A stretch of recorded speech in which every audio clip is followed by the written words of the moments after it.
You smell through the cake burning, same time Santa was passing. Hush your mouth, hush your mouth. Every little thing you hear, everything you see to do. I don't know what is wrong with you. It's only shoo shoo shoo. Hey, I'm feeling to put something in your mouth. I'm feeling to put something in your mouth. You're only talking, it's only running. People business, it's only calmness. Hey, I'm feeling to put something in your mouth. And you know what I'm talking about. Like a piece of ham, a piece of pastel, like a drink of rum, a drink of sorrel. Hey, I'm feeling to put something in your mouth. You know damn well what I'm talking about. Oi, oi, oi, oi, oi,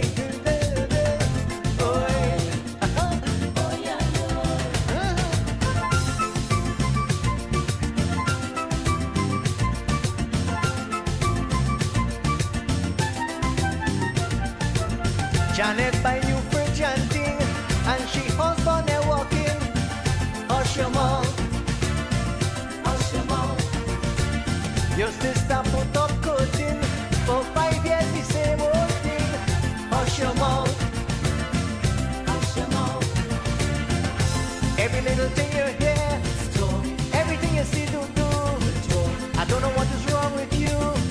It's only shoo shoo shoo. Hey, I feel it to put something in your mouth. I feel it to put something in your mouth. It's only running, only talking, people business, too much comments. Hey, I feel it to put something in your mouth.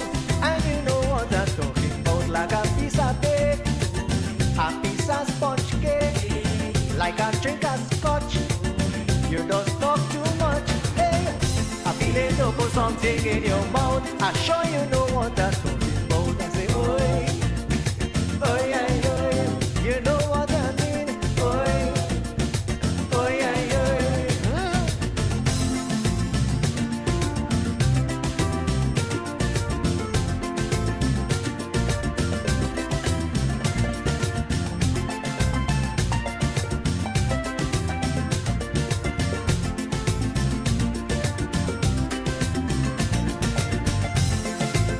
Yes, indeed, of course, a pleasant good night to all and sundry, East, West, North, South, Central, our friends in Tobago, and wherever you are, streaming on World Wide Web, a pleasant good day to you. Joshua would not be joining me tonight. I've not heard from him. Of course, you know, it's holidays, and we want to give him a little free time as well. I mean, we adults, we have the responsibility of making their days happy in the infancy of their life, and therefore, my situation is no different to, of course, anybody else's who are parents and therefore are responsible for the maintenance and development of families. So, of course, if he joins us, well, I will be surprised. But for the time being, of course, I can say that he will not be joining us. Of course, in the background, you might see me smiling almost excessively and incessantly. Let me repeat, I'm smiling excessively and incessantly. But that's because, of course, as you'll be seeing on the screen, let me just make sure and work in sync with that development. Just to make sure, and yes, you would see, of course, the love team, the United Brotherhood FC football team. Well, we had our first match down at the Hazy Crawford Stadium on the smaller field, not the actual stadium itself. And we came out triumphant over, of course, I understand is the Santa Cruz FC Academy. Yeah, the Santa Cruz FC Academy. Well, yes, we beat them yesterday, not by no small margin, comparatively speaking, but 3-0. 3-0. Yes, you've seen it there, of course. So I'm a very proud individual, of course. I know that these young people who we competed against would have come from similar backgrounds as those who would have competed with them on the Brotherhood of the Brotherhood, the United Brotherhood FC. But it's competition, and therefore it's a pleasure, of course, to be in winning row in the triumphant accomplishment of the team. So, of course, let's take in a little more music, and then, of course, we will get right into the action of dealing with today's issues. New toys, wow, inside me that filled with joy. Oh, it's Christmas again. Oh, sing it with me. Oh, it's Christmas again. Come on, come let me see. Oh, Hey. it's Christmas again. Get it.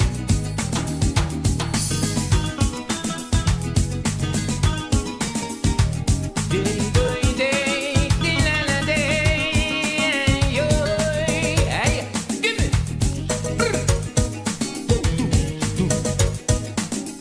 Ah.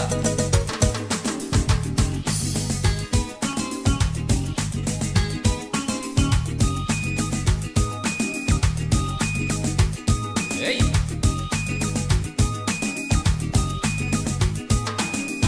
Yes, indeed, of course. What you're seeing in the background there, what that football team and the program, the competition itself, of course, and I want to commend, of course, Senator David Nakid for conceptualizing the idea.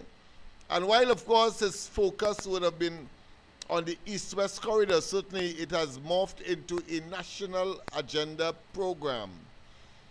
But more significantly for me is that of camaraderie, that young people coming together in, I consider to be sport that is not violent, that they are competing under friendly conditions with friendly rules, of course, and if they misbehave, well, of course, their team is in jeopardy, and the possibility of they ending up triumphant at the end of the tournament will be very slim. So they have to discipline themselves. But in doing so, one has to be conscious, and of course David Nakid in his introductory in one of the television broadcasts, or should I say interviews, he did mention the whole question of generating opportunities for young people to express or to exert their pent-up and probably built-up energy away from the possibility of being attracted to crime and criminal behavior, as well as, of course, the whole question of gang warfare, and, of course, the phenomenon of what? Of borderline issues. So the idea is to break down all of that, transcend border issues, divert young people's minds to something positive, utilize their time in something that is enjoyable, and that they are able, of course, to exert both their mental and the physical acumen or capacities, and at the same time interacting friendly with persons who, from a different community, may easily be, of course, considered their enemies if they were gravitating to a life of crime or gangs. That's the reality. So I am very, very elated. In fact, of course, we had a post-mortem just before I came on. That created, of course, a little delay tonight. But I want to thank, of course, Ravi Oilfield from Marabella for the assistance that they would have been providing. So Ravi, hats off to you. Thank you very much for the assistance. And of course, we have others that are much more what I consider to be prefer to be in the background. So therefore, I don't think I will take the liberty of calling the rest of them. But certainly it was a very hectic and frenetic period when we had, of course, to get the monies. As you saw right here on the program, we gave, of course, one of the official Jarvis, the money, $2,500. And then we had to get uniform, and we had to provide transport, and we had to provide drinks, including, of course, not just water, but energy drinks. And then we had to get, of course, a physiotherapist, which, of course, we'll be bringing on board. And then we had to get transportation, of course, for the entire team to move in one vehicle, usually a maxi. And that in itself is a cost. And then we have to take them out of Port of Spain, and of course, they are practicing. For those of you who are interested, at the Barataria ground, that's their practice ground. And then, of course, I want to thank the management of Massey All-Stars for accommodating them, either to wait for transportation or to hold the plenary sessions or meetings that we'll have from time to time. And you may ask the question, why wouldn't they come to or why didn't we make arrangements at the Empowerment Center right here on George Street, where I am beaming this program to you? Well, I want to tell you that is because of the very borderline issue. Young people, Nelson Street just across the road, George Street, and of course you have these what is called the plannings or high-rise buildings where a lot of young people live. And so, of course, the consensus was that to avoid any untoward event, because I have seen, just because people or individuals may be young as they are, and as they would call it, stray into their area, there's a level of hostility simply because they are young, like them, and maybe display maybe some of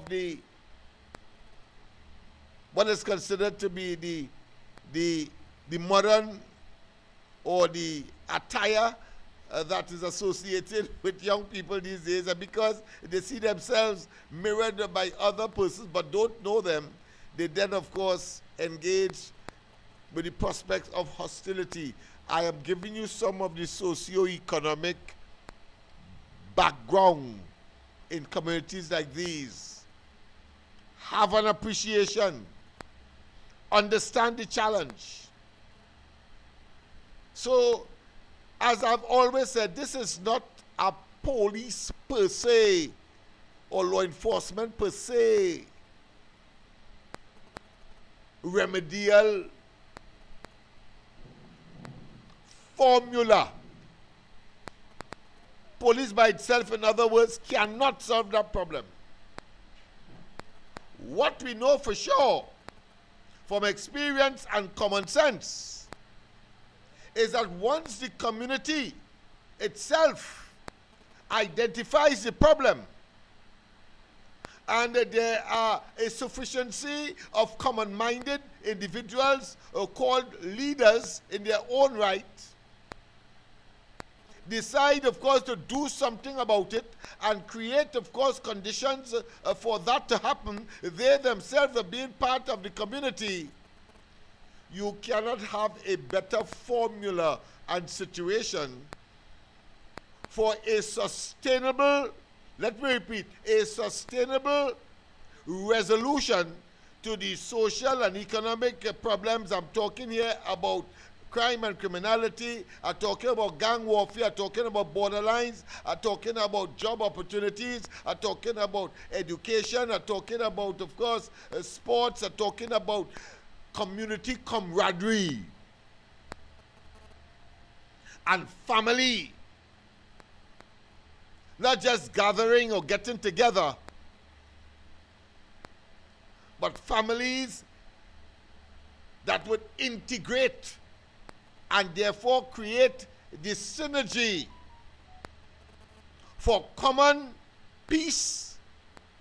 And in such circumstance, everybody benefits because children can go to school and learn their work rather than having to look over their shoulders that somebody might fire a gun somewhere, as the case may be, and then they lose their lives. And I relish the day when parents will no longer have to tell young people in these communities what is the assumed or default position that they must take when they hear gunshots, whether from the police, from the gangs, or from anyone.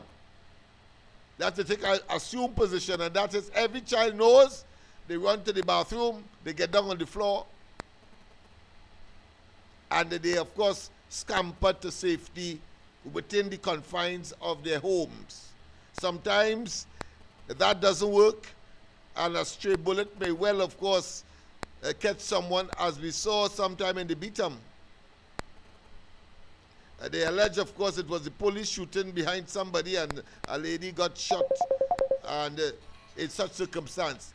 But one incident like that is too much. Let's go to the line.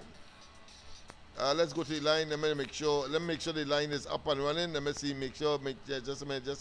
Just a minute, Mr. Faizabad. Just a minute. Right. All right. Are you hearing me now, Mr. Faizabad? A pleasant good night to you. Yeah, I hear you, Uncle Lennox. Right, Good night, everybody. Yes, great, Yeah. great. Well, my team beat the opponent 3-0, man. So the investment is great, and my confidence in the youths continues, of course, to bring tremendous reward. Outside of that, we wouldn't have it. If it wasn't for that intervention, how you would have get a team to compete, of course, and go out and within, of course, and the Portsmouth and environs and beyond. I'm sure eventually, I guess they will be going all over the country with this East-West corridor tournament that was initiated by, of course, David Nakid. Thanks, David. You have done human service. Your patriotism is beyond what I consider to be not just comprehension, but beyond the call of duty. Go ahead, Mr. Faizabad. So a pleasant good night to each and every one on the line. Please share.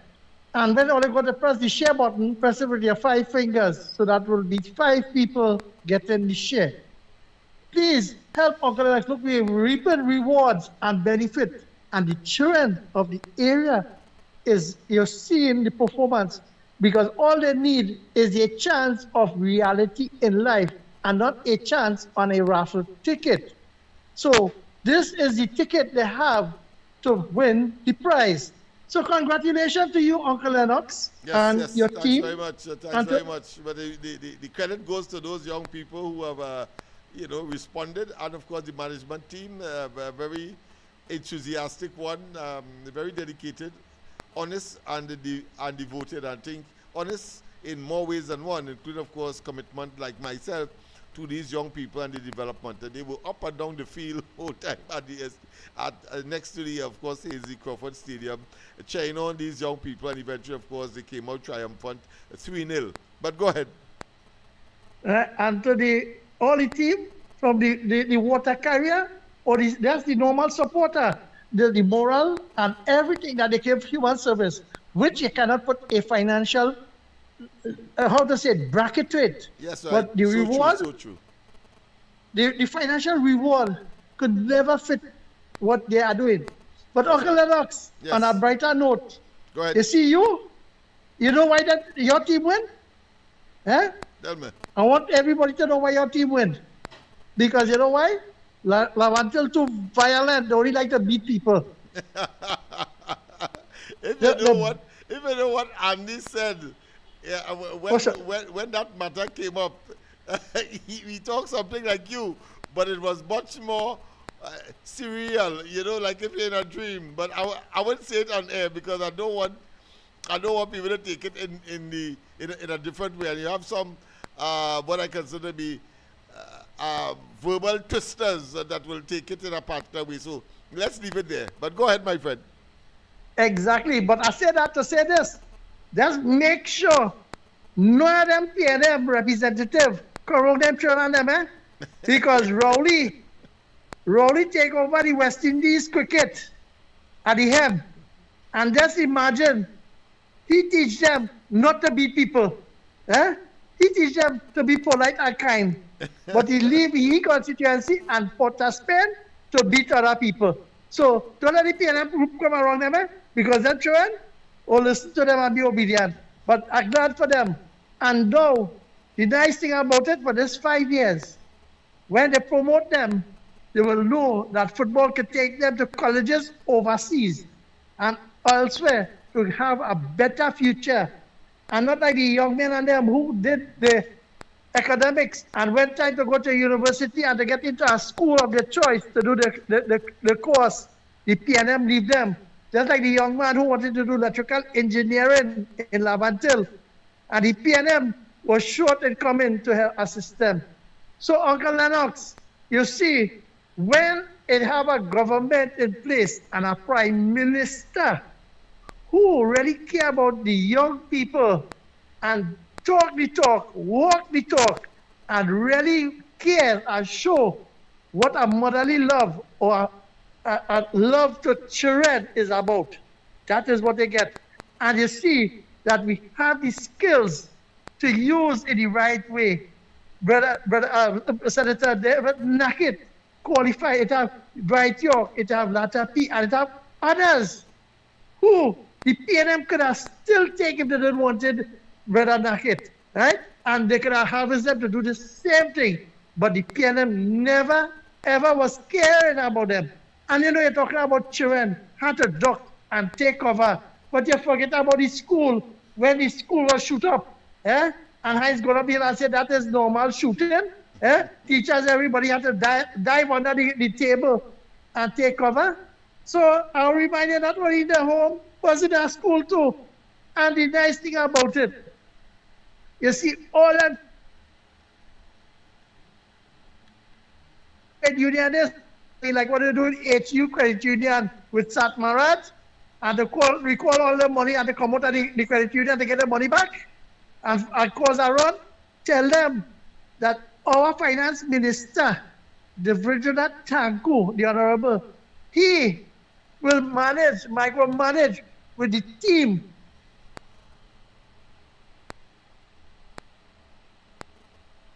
And I want to ask Hale, right? Not the one who does fire, right? When he gave 3 years a wrong fabrication of the economy, he talked about the economy grow and had created jobs and it done in single figures. And they're freeze when he hear that, when he read it. Eh? But you see the lie. But in all of this, I want the listeners to see and other people to understand that what the PNM, led by Keith Rowley and Penelope Beckles, and them who coming back to fight for, and A.B. Brown, that they're how to leave this economy drained, dry, and worse off than in Patrick Manning time. Eh? And you see, I want the RHA's workers and them to know that is Patrick Manning doing to put all in that scenario, to take away all the pain job, to fire all and form the RHA so that all of them have no negotiating power, no bargaining, and nothing. So those who have the representation of the union, you stand with the representation, but not as recognized as a bargaining unit. So all you see now what the PNM do all there, and all they throw about them.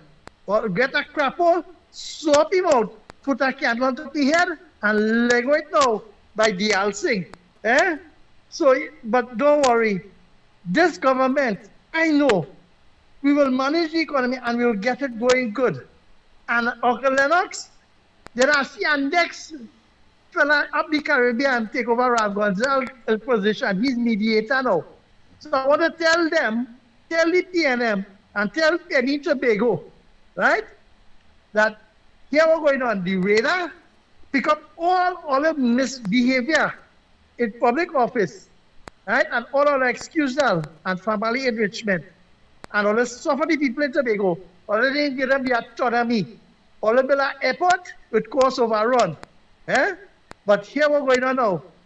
Our esteemed political leader and prime minister, the Honorable Miss Kamala Prasad Sessa SC have given the permission and the clearance to the United States of America military for any aircraft of such belonging to them to land, come, take off, sleep, or do what visit anytime they want. So Penny, let me hear what you're going to tell the Tobagonians.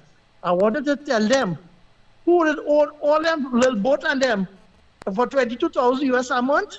Tell them why the hoteliers and them under the PNM and the PNM to the assembly with 2 Ministry of Tourism could not fool them hotel and them.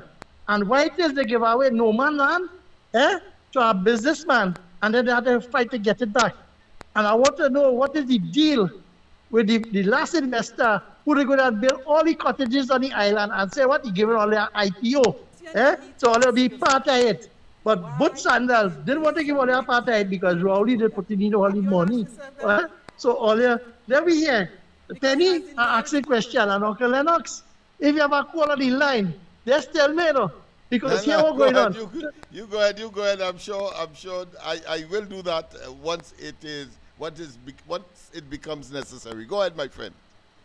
Yeah, because Penelope Beckers and the PNM with Marvin Gonzalez. Just imagine if we brought talking that what it radarize. They have nothing good to say. But I want to ask every Brown, who is the domestic victim? Who does get the licks? He or who does give the licks? I asked that question because all I had twisted by.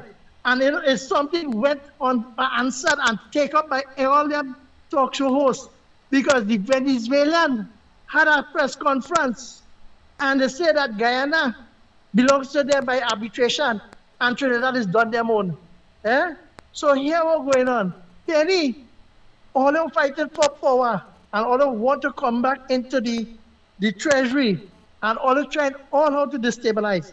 But I want to ask you, when Proman, right, and Nutramix leave this country, Nutrient leave this country, on who, right, did collect the 28 million US dollars in the port upon Lisas.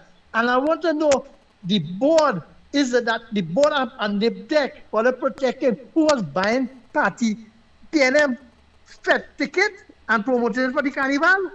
So all they don't want to answer that, all they cover it up. But all they was there for 10 years. And if all they feel, all the tentacles can hold on to power and all they can read it from behind closed doors and outside. I want it only to say why it is today Whitehall is in the condition it is and the diplomatic center. Money been spent. He himself say he want $15 million allowance and because he taking it from the Prime Minister, then he taking it as the Minister Udicott, over Udicott. He have the entertainment and he want it. Or they forget all their money. And then in the crisis, when he did come in, he said I have money in the country, but $3 million for Kosovo. But see what my Prime Minister and Finance Minister doing? They tell all you the economy, all see how to leave it. But just imagine all the energy sector, heritage asset. See who making the money now. Where PNM under Patrick Manning started to farm it out and lease it out. See who is the bigger operators in the energy sector in South here, down in Forest Reserve, Santa Flora, and Brighton. See who, and Point Fortin. See who collecting the oil from the ground for heritage and making the bulk of it. It's not going to the treasury and see who pocket it going into. And see, it has a known financier and a known friend who Rowley used to go and eat wild meat by. And his daughter will end up in the Senate. Tell me, see, who gets the wealth? Every drilling, that cost bud. I can say so without contradiction, that cost bud. AV drilling owner. But go ahead, his days has come to an end. He has really terminus of that level of arrogance, contempt, and of course, profligacy in the context of corrupt contractual arrangements with Petrotrin, or put another way, these days we're talking about paria. But go ahead. And the listeners will want to know where Faizabad going with this conversation and how the conversation, what he's talking about. Is that the show that the PNM started from Patrick Manning in privatizing the state asset and the wealth generating revenue from them asset and then from the state, what is make money, they privatize it to the French financiers.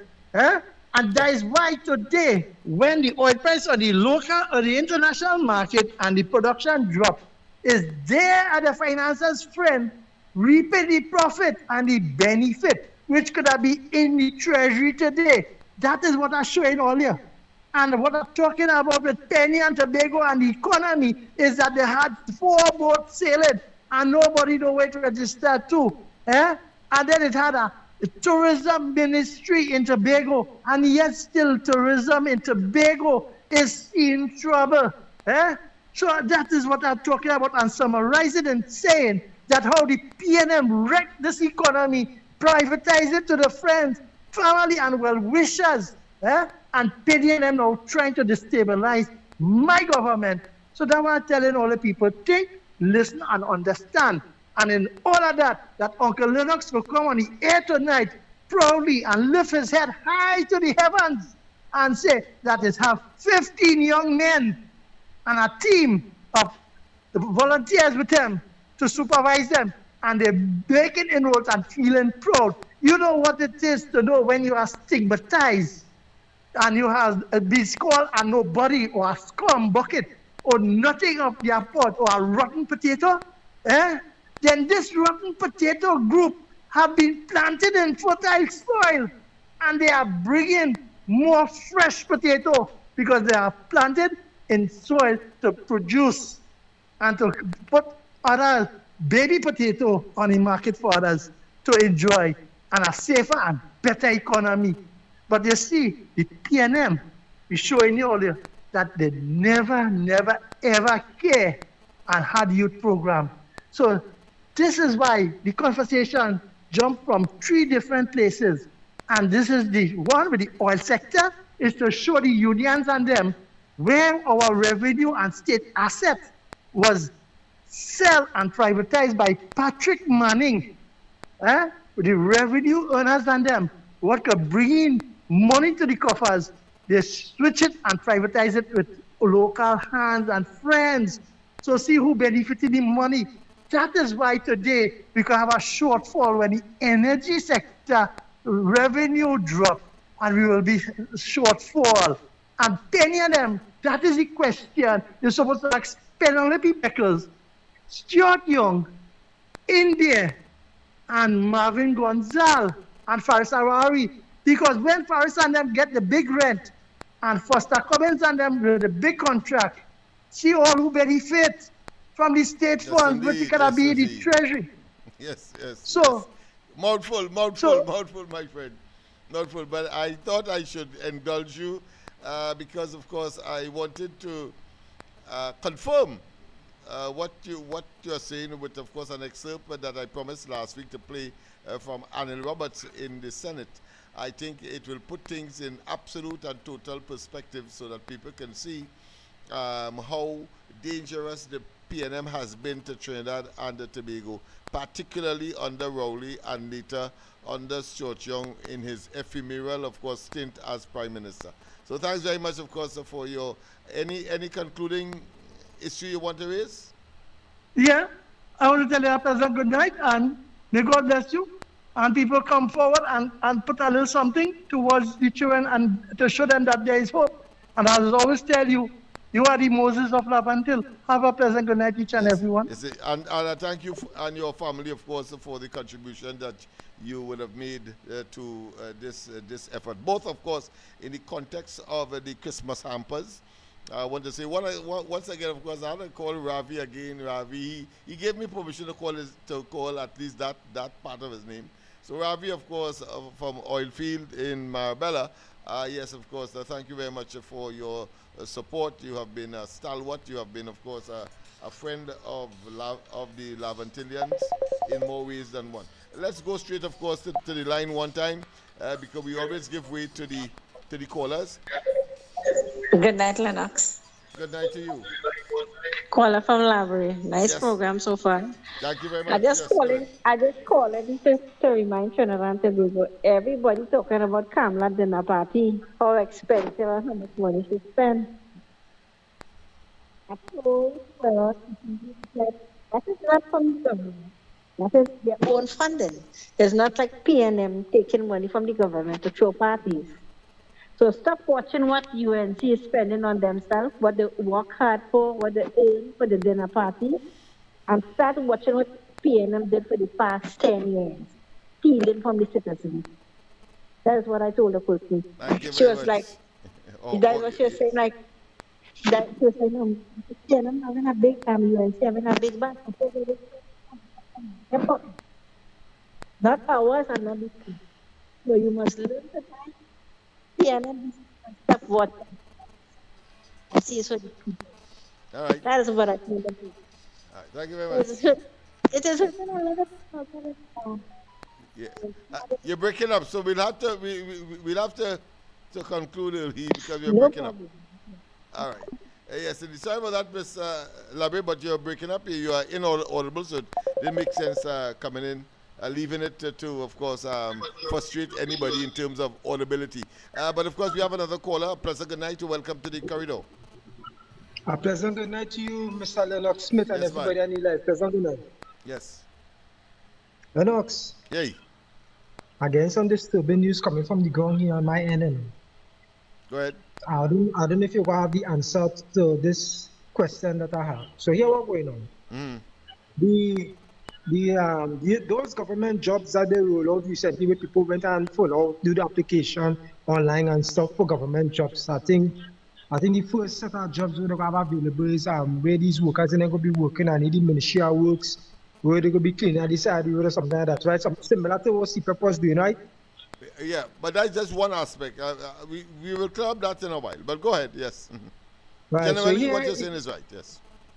Right. So here is the problem that again from one of my friends who I carry was to do the interview and stuff for that particular job. Uh-huh. So I was hearing somebody else talking something today, and I said, but let me call my friend and find out what's going on because this thing ain't song, you know. So I called my friend and I tell her, I said, get I hearing something in the ground there, I ain't like what I hearing. So I waited to find out exactly how this thing was, let's sign up for how this thing's supposed to. So like she called somebody else and the person really get back onto her. So she sent me a voice message a while ago. So she said basically they call a few of them, right, to go, I think it's either Separia, right? So she said some of they either assign one or two of them down see just who they assign to library and about 10 of them in the corporation and point. So she said basically what they're doing, they're rotating like every 3 months, they're rotating here. But she said that is not what she signed up for. Because she said, the Prime Minister said that these jobs and then when they're getting will be permanent jobs. Now no 3 months on, 3 months off. So I want you to look into that for me, please, because she said she didn't sign up for this. Wherever it is that she within 3 months rotation, she didn't sign up for that. So I don't know who it is in shocking the people and them to hire the superintendent like that. That's not sounding good at all. All right. Because when they was working, CPAP that was working regular. This 3 months on, 3 months off thing, that's not sounding good at all. Because she said she called the person who they called to come to the meeting and that was the information was passed on to them and that person passed it on to her. All right. Because she didn't get call, so she might be in the next 3 months. That will be sometime next year. And she said she's not going to fight up with that. So somebody had to look into this. Yeah. Because this thing ain't something good at all on the go. Right? I'm not trying if you could deal with that. Yeah, I will certainly look into it because there is some element of confusion. There is some element of amorphousness. It is not well defined, and depending on who you speak to, you get all kinds of conflicting or corroborative information. And even when it comes from officialdom, like the minister, for example, I know the minister of local government and rural development, Kadisha Amin, she did indicate in a clarification press release. I have a copy of it, so I can share it with you. I will share it with you in due course, which said that, listen, the program that they're talking about that they have created is a brand new program. 1, 2, that it is not similar or is a replacement for CPEP, which I find in itself is a bit confusing, because if it is that you have created something and a vacuum was created by the termination of a previous program, but it's the same people who are now going to gravitate to this new initiative to talk or to suggest that it is not a replacement, I think is a bit confusing.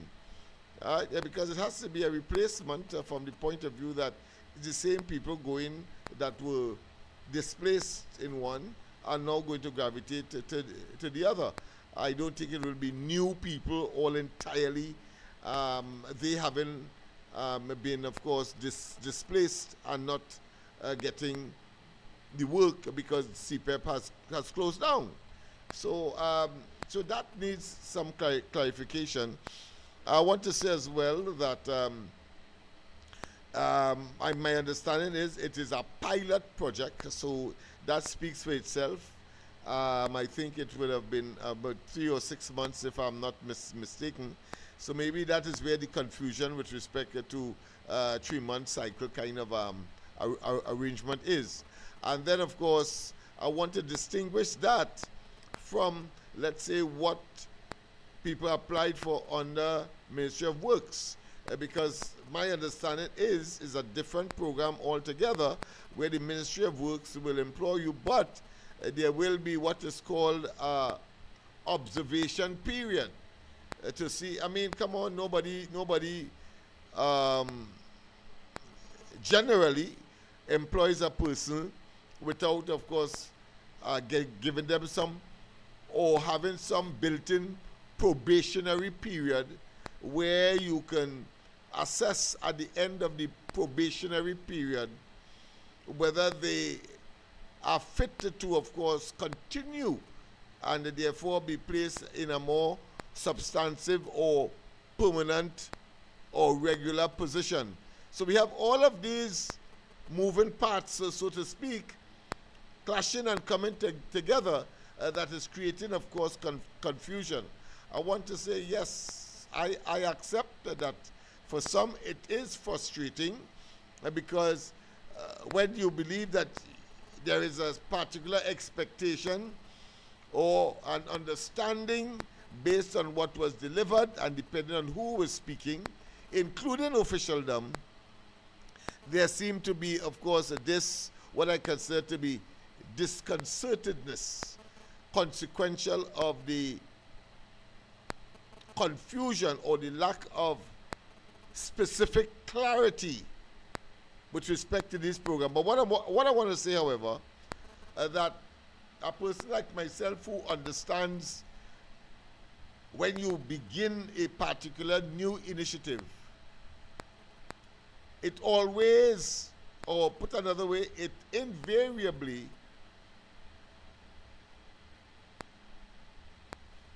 morph or evolves into something that was originally conceived, but in the nascent stage, in the beginning stage, in the genesis stages, there's always some ironing out you have to do. There's always some ruffling. There's always some folds that you have to press out. And I think that is what is happening here with this new initiative. But what is fundamental from my understanding is that the intention, of course, is to provide what I consider to be sustainable as well as, of course, regular and work that would provide people with a reasonable wage. Let me see why it is I'm getting it here. All right, I'll tell Mr. Point Fortin call back. I will do. I will not do justice if I hear you on the handset. So just call back, and yeah, I have engaged, of course, the phone. The phone just was disconnected earlier. Yeah, good, right. So now we have it. Let me make sure. Yeah, let me make sure that everything is in place. All right. Yes, yes, Mr. Point Fortin, go ahead. Right, Lennox? Yeah. All I just wanted to do for me, Lennox, just to clarify, if when they're hiring these people, and if it's something regular, always a 3 months rotation thing, because this thing goes spin out of control and more people get it here. Yeah. If that is already going on, and I Yeah. don't want this thing to spin out of control.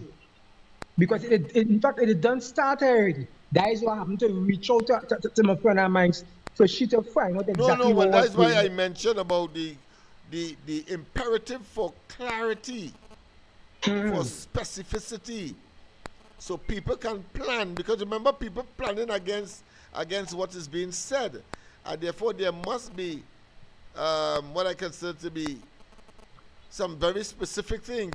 There must not be. There must be little ambiguity, in other words, or any doubt or confusion. That's the point. So yes, I am going to look at it. I am going to ask some questions, and let's see. Yeah. But at the same time, I understand that when you start a particular new project, particularly as massive as a national program, URP, CPEP, and all the others did not start perfect, but eventually, of course, it got into its the usual scheme of things, and then the culture developed, and then processes began to be stabilized and regularized and firmly entrenched, and then, of course, it began to, of course, deliver what was intended, of course, with some nuances, because it's human beings that you're dealing with. Right? So I understand the challenges, but I understand the frustrations as well for the recipients who may believe one thing, but there's something else that is really the reality, so on and so Yeah, forth. because Yeah, this thing need clearing up, Lennox, because like I yeah, say again, these people them say they didn't sign up for this right here. yeah. So I just want that part to get cleared up, so these people and them mind to be a little more at ease. Yes. Yeah. No, Because I share your view. I share your view. and mind you, another thing pop up today and all too. Now what's so called our next partner now that address that problem. They even talk about the corporation in Point Forte. They say, oh, a friend of mine say, oh, they should get rid of Kamala, they should kill she too wicked, she underfunding the borough and this and that.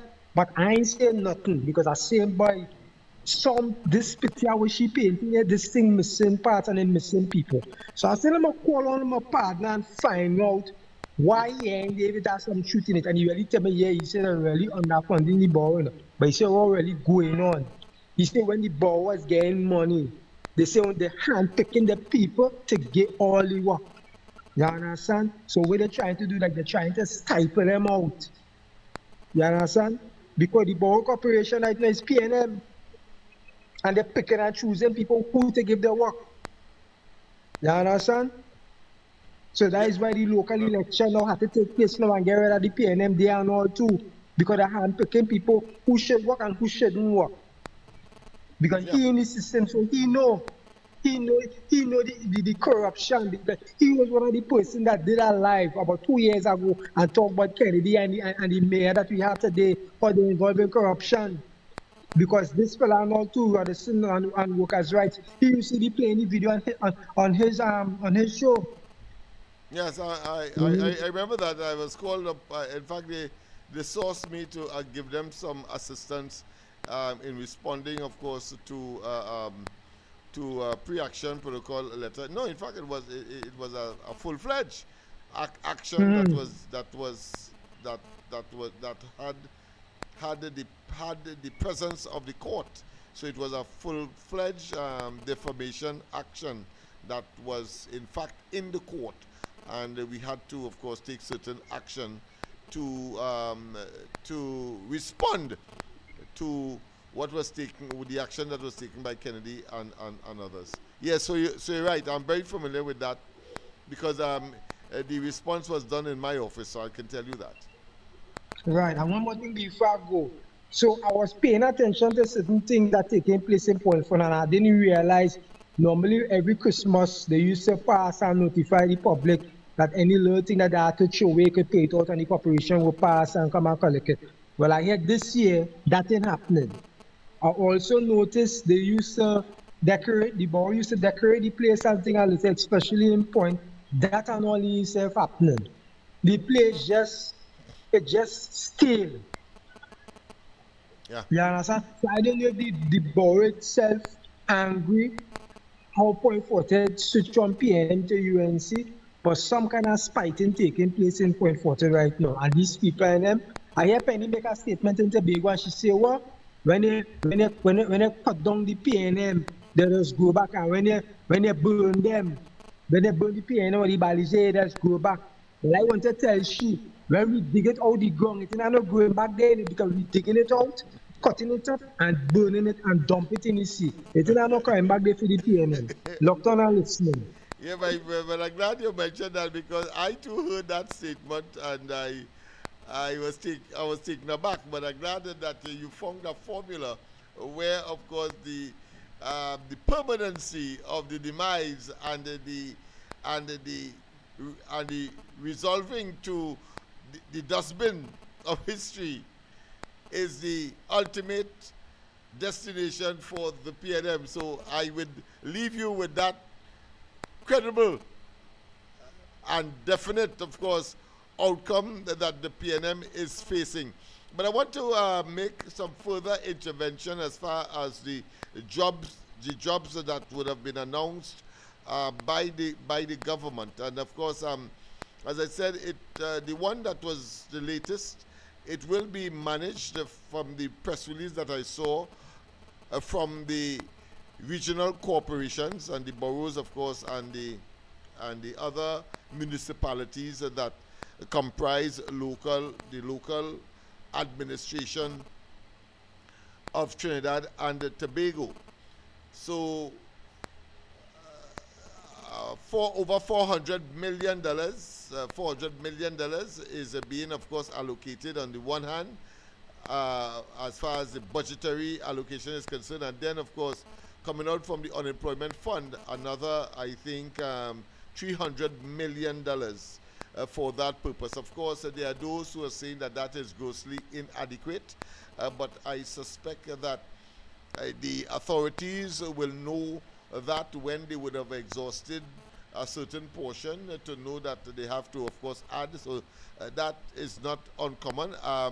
I wonder why they are saying it is grossly inadequate at this stage, when in fact, when it was grossly inadequate when Live Sports was, of course, the project to, of course, treat with young people and their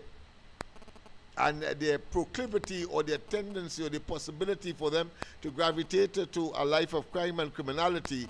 Live Sports was supposed, of course, to bring them back on the straight and narrow, but it started with a certain amount and then it had to be escalated. So I don't know why it is that this particular program, the soothsayers and the opponents, because they are so CPEP and URP and forestry oriented, that for them, that is the program as opposed to what is being proposed now.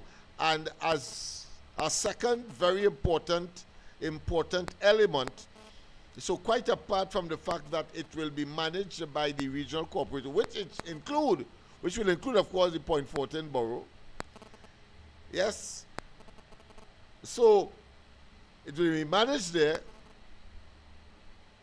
So I have some difficulty in accepting the position claimed by, of course, the PNM and the corporations that they control as to the reduction. Notice when they talk about less money, they don't come armed with figures. And arming with figures in this particular context you must do it with comparison. Comparison to last year, comparison to the year before, and then you bring your case. But when you keep saying, because you believe that the population can be easily hoodwinked by simply throwing out figures there, or just by saying, well, we get a reduction, so therefore we can't do this or we can't do that. Well, I will not put it beyond the PNM. Just as, of course, those nurses who say, let the government come and man the wards and them in the hospital, or that they will be working minimally, as if lives are to be seen as the production of hops bread. Give it and taketh. So I will not be surprised if the PNM run corporations are engaged in a deliberate ploy, because I'm also hearing now around Christmas time, it is normal. I know that. Picton, I have had on many occasions, when the PNM was in government, to call on the corporations and to make statements relating to the overburdensome and the proliferation of garbage on the streets and byways and refuge sites, overburden along Laventil Road, along Picton Road, Passy Street, Chumakak, etc. It has been an annual event, if you want to call it that, for a very long time. And the PNM would have been in charge of both government and local government.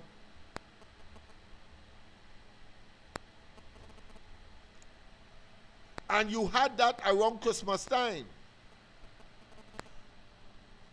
So I was a bit taken aback when a news article in one of the dailies saying that refuse is accumulating all over built-up areas, and in particular in HDC developments. And it tells me that the PNM is on the rampage to give the impression that the UNC is unable to manage. By that gesture. And we have had reports where garbage vehicles, yes, they are in the area, but not picking up the garbage as they normally would do, with a high degree of efficaciousness and completeness. I hark back, of course, to the Point Fortin caller. And I have to say conclusively that I will not be surprised if the orchestration, the creation, the invention, the concoction of lack of services that you normally would get in Point Fortin and in other PNM held local government districts or regional corporations, I will not be surprised if it is deliberate and orchestrated to have the effect that it is having, and that is people's concern about their health, public health, and about concerns that their garbage will not be or is not being removed from their environment. I will not be surprised. I want to say, however, that the mayor of Port of Spain was in this building, I think it's on Saturday, we will talk about that after this call. President, good night. Welcome to the corridor. Yeah, Dr. Lennox, President, good night. Yes. you hearing me properly? Loud and clear. Let me make sure that you can. Yeah, well, I hearing you. Yeah, But supposed to. Yes. Everything is alright there. but Yes. on your transmission again, you have a little distortion. Nothing that I can make out, but your slight right. a slight distortion. All right, I'll go But, a little closer to the mic probably. All right, thanks. Yeah, but let me comment on something then. Go ahead. Now the head of the union for the Nursing Association, E.D. Stewart. Yes. This man has made a statement clearly that he's in favor of the PNM. And why would I say that? When Kamala was attempting now to get the Cooper Hospital reopened, he is saying no, they don't have enough nurses for that. Right? He was making a statement that that is not a urgent matter. They don't have enough nurses for that. Right? This man said nothing for 10 years while Rowley was there. No, they want 10%. Right? The PS together and they want to get it, otherwise the Minister of Finance they'll have to come and staff on the ward. Yeah. Those kinds of what I consider to be those are threats. empty and hollow. Because as far as I know, they can't do that. That's right. They are prohibited from doing that. They are. They are constrained by being persons who are described as essential services or providing essential services. So Dr. Lennox, why wasn't he like that when Rowley was there? Why didn't they make the same demands? Yeah. Why? This have a PNM agenda all behind it, Of course, no doubt. Yeah. This has a PNM agenda. I have no doubt about that. The other night, I couldn't join you, but I heard Mr. Diego Martin. He was on point with the crime rate. Mm-hmm. Because when I jot back, when Panley was there, it was 91, 93, 95, 98, and 101. I'm talking about the murder rate. Yeah. For the 5 years, 101 was the highest he ever, right? And for that 5 years, he didn't cross 500 properly. Right? Yes. So that crime went out of hand when I think Manning got the 1818 and Robinson gave it to him. This is where the crime and murder rate went out of out of proportion, And we had a total of 538 which he held until Rowley passed it 3 times. So we always had murder and crime once the PNA was in office. That's And it was because a of logical conclusion. Anybody with a modicum of common sense will have to invariably conclude. But go ahead. Yes. Yeah. But the statistics don't lie. When I did a calculation there, over 500 PNL had it about 10 times. 10 times. I think Kamala, the closest she came to her was 490. 490. And she was the one, she admitted that that was the problem was the drugs, which has been going on for the past, 25 years? And for some reason, look, they had a survey tonight, right? Yeah. TB6 had another survey again. Remember I gave you two surveys the other night, right? That sounds, they had a survey tonight uniquely again. skewed, but go ahead. Right. Should the airspace be used by the US? Right? and 10% of people say yes, and 90% say no. And Amory Brown came, and he wants the Prime Minister to give an explanation why that the US should be using our airspace.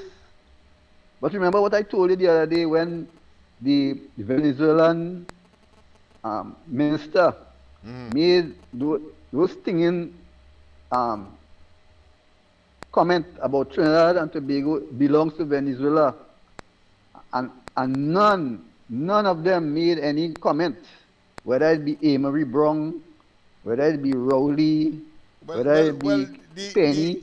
The non comment is so conspicuous that you could say that they are in agreement. Well, yes. Silence does what? It breeds consent. Yeah.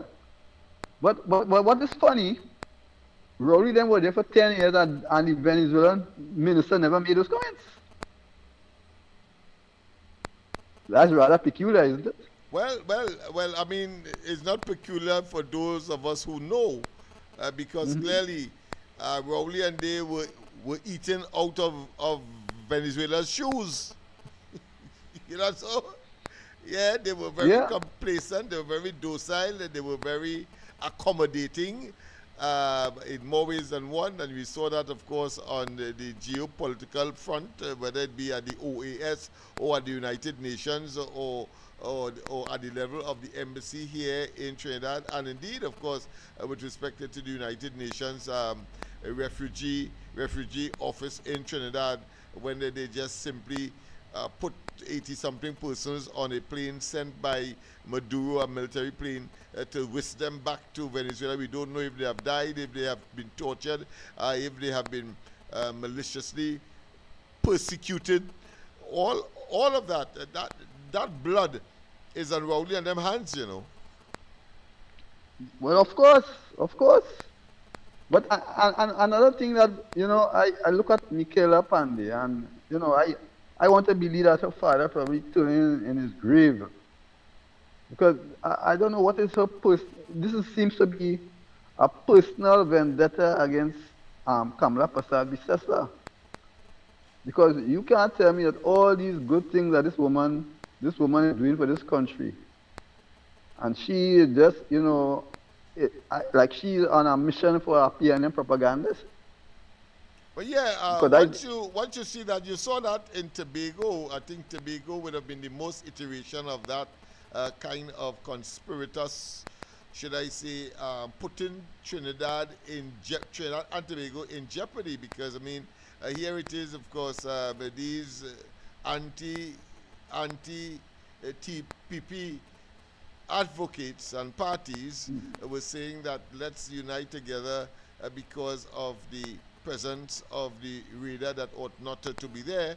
And then, of course, Penny goes to Tobago and capitalizes on it and say that on the basis of that alone, the TPP should not be re-elected. But of course, I think that is easier said than done, because I want to tell her that this time they are looking at 15-0 in favor of the TPP. And I quite agree. 15-0. Yeah, 15. Because I often wonder, Dr. Lennox, how the hell PNM have 13 seats in the parliament? Yeah, right? I too. My yeah, view how is is that possible? All 39 seats ought to have gone to the UNC and the coalition of interests. But I think we understand why too, because we can make the evaluation. We have been observing from time immemorial the gerrymandering of the seats along the east-west corridor, and we have a fair idea, but I think inevitably they will never be able to win an election moving forward again, when of course the pendulum swings central and further south in terms of the population density. And as people gravitate there, the electoral boundaries will now have to be realigned to accommodate and to look at, because it is on the basis of population size. Boundaries, or should I say constituencies, are formed. And so as the population grows in central and the south, what's going to happen? And that is the what I consider the mortal, or put another way, the mortal fear of the PNM, that when things settles and the boundaries are truly realigned, the PNM will never on that basis, in addition, of course, to the fact that they have managed the population's resources, and that they have mismanaged, and that they have corruptly not only gained office but also utilize the resources of the country. All of that will come together in order to ensure that they are not just relegated to the dustbin of political history, but they remain there and they become, of course, ultimately Jurassic. And if you remember well, Forbes Burnham Party, People's National Congress, they are no longer in opposition. That's right, no longer in opposition. So Yeah? that's good. That's the Yeah. fate, inevitably, of the PNM. Yeah. So you take care, my friend. Yes, my friend. Thank you very much, of course, for that intervention. It was very sterling indeed, and of course, it evoked a lot of conversation and discussion. I trust that, of course, those of you who are on the line will, of course, be also engaged, because very, very interesting developments. Time check. Let me just check the time. We will finish at 9:30. It's 9:32 now, so we just have. Just have to give you the lanyard, so to speak. But I wanted to make two points. One of Tobago. Let me just bring something into your view from Tobago, said by Penelope Beckles. Let's get out there. Very, very interesting indeed. And you need to ask yourself, why did they select Tobago to put that rear? Have you all asked yourself that? Because as the narrative unfolds, they have not given you a reason. And you are entitled to know why. Because you cannot separate what happens in the THA and what happens in central government. Now, the Chief Secretary said he knew nothing about it. I am not going to comment on whether or not he knew or he didn't. But I will say this. As you decide who you support on the 12th, that radar issue is a very important one in you making up your mind. No. Tell me, what has she said? What did she bring to the table that makes sense? Because she started off by saying they didn't tell you what it is there for. And then went on to say that the radar issue, even though, of course, they did not communicate with Farley in the initial stage, she didn't say that I am putting in that because that is what transpired. That the Minister of Homeland, Minister of External, this fella, Minister Sturge, met with him, and I think another minister as well, to appease and to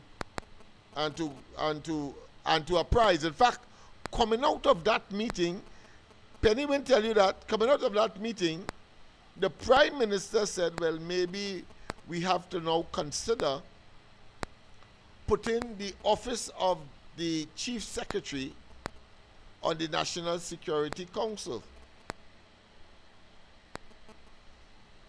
That's a very significant statement. But I will caution her. Because if the PNM should ever get back into office, and that person who holds that office goes on that National Security Council, then all secrets gone. All secrets gone. So while of course it sounds nice in all practicality, having regard of course to the dichotomy or the antagonism or the adversary scenario that may well take place on that National Security Council, because of the difference possibly in political authority in Tobago on the one hand and in Trinidad, you may find some problem. And I'm saying so, and vice versa.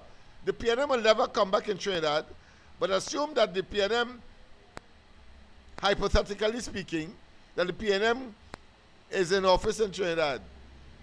And of course, in the THA, the TPP is in charge of Tobago. The Chief Secretary on that National Security Council. What do you think will happen? What do you think will happen? Yes, every single major issue that was supposed to be kept secret for the protection of the people would be exposed, because it's about political opportunism. So I have given you on both sides of the coin, and not to sound biased, but as objectively as possible in an obviously subjective scenario. So I cannot see what she has said. She, the political leader of the PNM in Tobago, she started by saying nobody told the Tobagonians what is happening, but she failed to tell us that there was a meeting subsequently between the central government and the THA, which apprised, obviously, the Chief Secretary of what is happening. And the Prime Minister had made it very clear that it was a national security matter that did not require, of course, the input of the Chief Secretary, because the National Security Council is responsible for the security of the country, of which the THA, whilst is a part of the country, but the Chief Secretary is not a member of the National Security Council. That seemed to me common sense. Penny is a lawyer. She would understand that. But of course, she would try to play smart with foolishness. And then, of course, she said precious nothing by somehow equating the non-information that she doesn't have. She doesn't even speculate, but then say that the radar issue should cause the PNM to win in Tobago. I mean, if I have ever heard such disjointed mumbo-jumbo diatribe and verbal cacophonous babbling is that. So I thought I should, of course, introduce that into the concluding part of the discussion tonight, so that we are clear. And of course, it is clear as well that the scenario we had invented some time ago, who the gods wish to destroy, they first send them mad. Well, of course, Penny clearly is going stark mad with that nonsense about the radar being, of course, what? And then to demonstrate that was a spit in the sky, fall in your face statement by the leader of the opposition and the head of the PNM, Penelope Beckers. The next day almost, the radar was responsible for the capturing or the confiscation or the discovery of over $171 million worth of what? Of creepy marijuana. Why am I using the term creepy marijuana? Because I looked it up. Because I found it strange. A name creepy. It evolved from some other things. But what is important in my discovery is that is a a Colombian term. A Colombian term. And of course, the telephone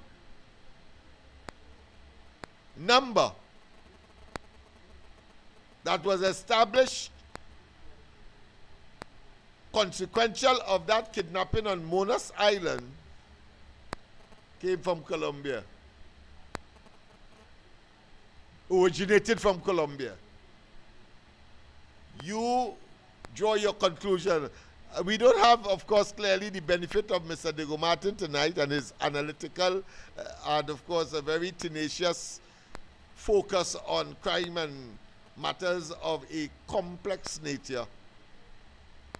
So I'm sure we will have him tomorrow. There may be something that might have prohibited him from engaging tonight.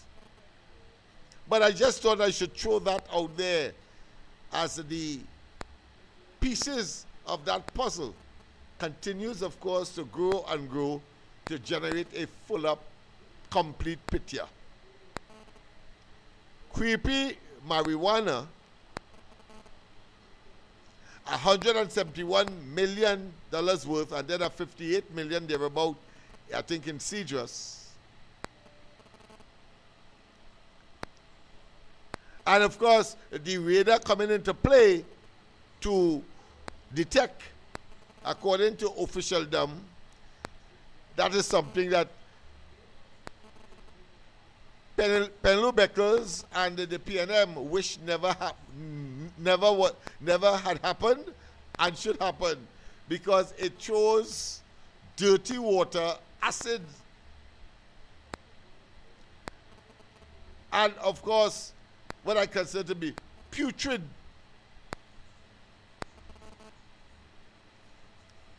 viscous material on their argument.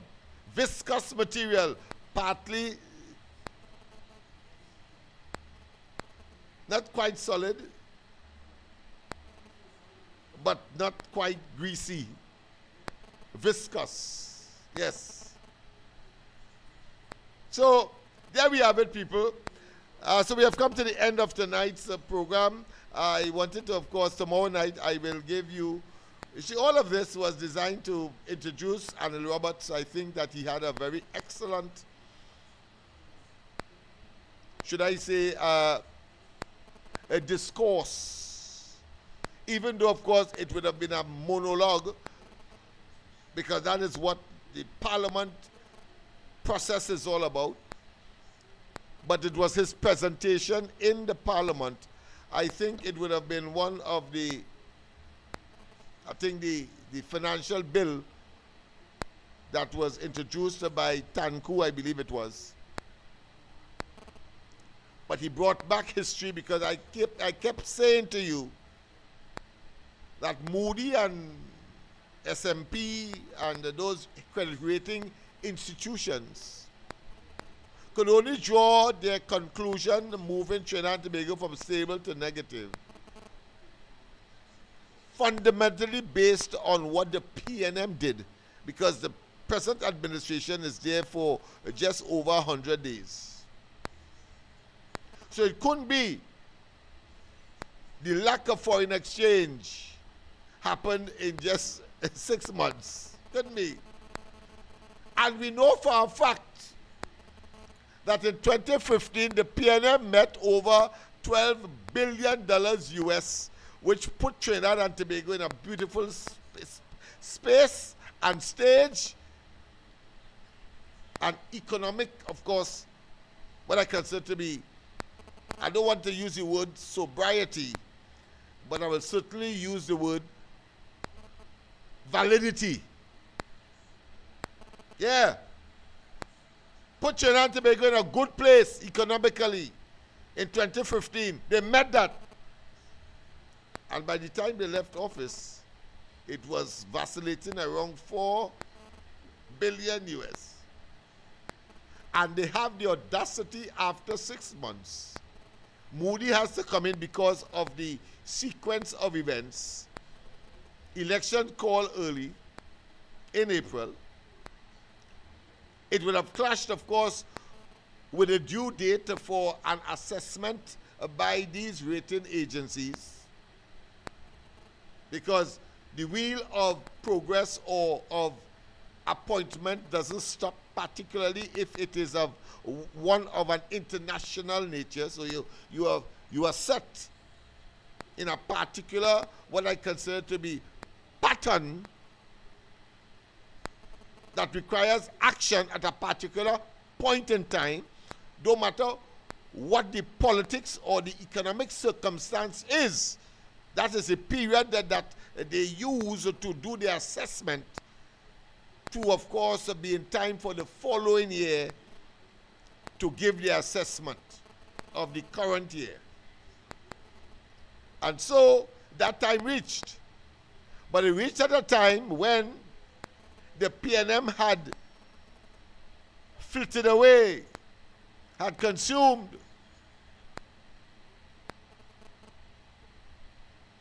over 8 billion, 8 and 210 and 212, yes.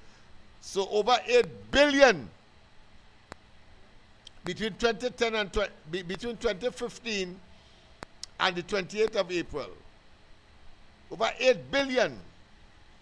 And the PNM now in opposition, and because the time frame for evaluation by these rating agencies has come, and they have to make the evaluation based on what they see, then they said what they saw. They wrote what they saw. And that is 4 billion in reserve from the 12 billion that they met in 2015. And so, of course, say, well, listen, we are not as optimistic as we would like to be because of the burning up of foreign exchange, and put another way, because of the depletion thereof. And when one looks at the trajectory, the future, the immediate future, immediate, midterm, and long term, and against, of course, the background of the volatility of the energy sector, on which, of course, 80% of our foreign exchange is derived, they drew that conclusion. But, of course, they did not, in such a scenario, give the policies of the present government to a chance to manifest itself, to be rolled out in such a circumstance. Let's not waste time. And so, at minimum, those of us who understand the scenario, who understand the juxtaposing of all of the factors as aforementioned, would know that that report is inconclusive, even though they would have concluded that they would have moved, of course, the rating of Trinidad and Tobago from stable to negative. But of course, you will hear, of course, Imbert and they pretending that it wasn't them who moved our foreign exchange reserve from 12 billion to 4 billion. They would pretend that that wasn't so, and therefore the minimum one can say is that the UNC was unfortunate to form government at this time to get that kind of rating. But I want to tell you this. I want to leave you with this. If the UNC did not win the elections to save Trinidad and Tobago from the rot of the PNM, what would have been Moody's evaluation? What would have been Moody's report? Tell me, what? All you PNM sycophants and trolls and all the others that clearly have lost their way intellectually, cognitively, and common sense wise. What you think Moody would have been saying today, if the UNC did not win this historic, significant, life-saving, and opportunity for advancement and for credible, what I consider to be government and governance in the promotion or within the crucible of our democracy. What would have been the Moody's assessment? I can assure you, negative would have been a godsend if it was the PNM. But you wouldn't get that at all. You might have been in junk status because they would have had to evaluate what that government did before the 28th of April. And it was not nice. Total disaster. Even though it was as a result of trying to get a good, favorable rating, they quickly, of course, and in a draconian way, tried to bring in, of course, the Revenue Authority and renege on their platform political promise of 2015 by introducing the property tax. I don't talk. Have a wonderful rest of the night. God bless. I leave you, of course, to ideate. I leave you to maul. I leave you to consider where would we have been if the UNC and the coalition of interests did not save us on the 28th of April this year, 2025, and Moody had to come and evaluate the economy of Trinidad and Tobago and its prospect under a PNM Stuart Young, at that point in time, government. Let's see you, of course, tomorrow morning on the Ground Report, Andy, Mike, and myself, as we continue with these and other issues. Let's, of course, go back to the music. I think we got a medley of Christmassy items by, I think, Baron, if I'm not mistaken, or a mix of different parang, I should say. Parang songs, yes. So let's go back there. Yes, indeed. Because, of course, it is all about Christmas at the same time, and we need to understand that it's a time for sharing, giving, etc.